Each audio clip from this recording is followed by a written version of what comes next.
like when you get scared or you're triggered, you know, you have these 4 trauma responses where you can like fight back, right? Which is like kind of what my little sister did. She like went into full force, like, okay, hold on. Like she jumped in the middle of me and my grandfather and was like standing up for me. Then there's flight, which is I feel like my middle sister, which was kind of like, oh, let's like run away, like go away, like run away, like let's avoid this. And then freeze is what I did, where I was literally like, he started yelling and my face was just like, like I didn't say anything. And I think it's kind of always scary because for those of you who know me, like even online, like I'm not a freeze type of person. Like I'm very like, if someone speaks back at me, if I get hate on the internet, I'm like, bro, let's talk about this. Like you're not gonna say that. You're not gonna say that about periods. Like I'm much more like standing up for myself. But like when I'm triggered from my trauma responses, like which is like honestly like a grown man yelling at me, which is like a lot of my toxic past relationships, but a lot of my relationship in early childhood with my dad, I just froze. And I was like back in this like body of a terrified, like I was genuinely scared like I was gonna get hit. And I haven't gotten hit in a few years now, but like literally scared of getting hit. And I was just like frozen and I didn't say anything. My, you know, my sister, my youngest sister, God bless her soul, my 18-year-old sister ended up being the one who was like standing in between my grandfather. And, you know, all that being said, I went back inside, I sat down, and then my grandfather came in and he was like just lecturing me about how it's just different family values, it's different Chinese values, and the idea of a phone opens me up to the danger of being sued, and like it's just like all this kind of paranoia that started like lumping up, and like the idea of being a young open person, then paranoia about like being exposed, but not exposed from like a this is private, don't talk about it, but like exposed from a someone is going to come after you if you share personal details, and like why would you say anything negative about your family because it's dishonor, right? Like dishonor on the family of what is shameful to put out there, and the image of what you put out there is only talking about your academic degrees. Like this is a lecture that I was getting.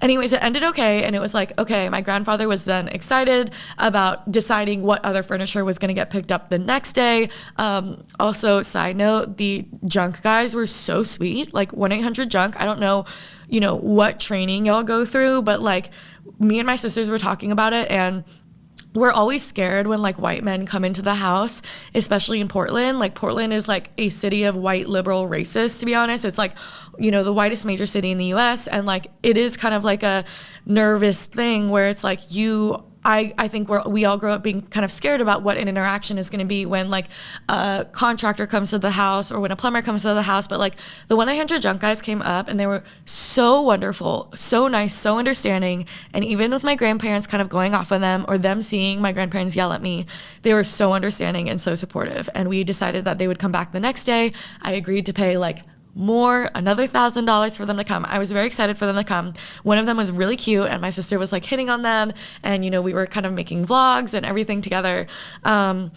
Anyway, so Monday night ended totally fine, and we thought everything was going to be good. And, you know, we ended the night laughing with my grandmother, who was like excited about playing dress up and like putting on these vintage clothes and like my mom's old clothes. And it was just like this really beautiful, like laughing time. Like we have this video where I'm like, hi, Amma, like we're doing a dance video, like literally explaining it to her. And she's like, okay, love it. Like my grandmother had been like loving learning TikTok dances.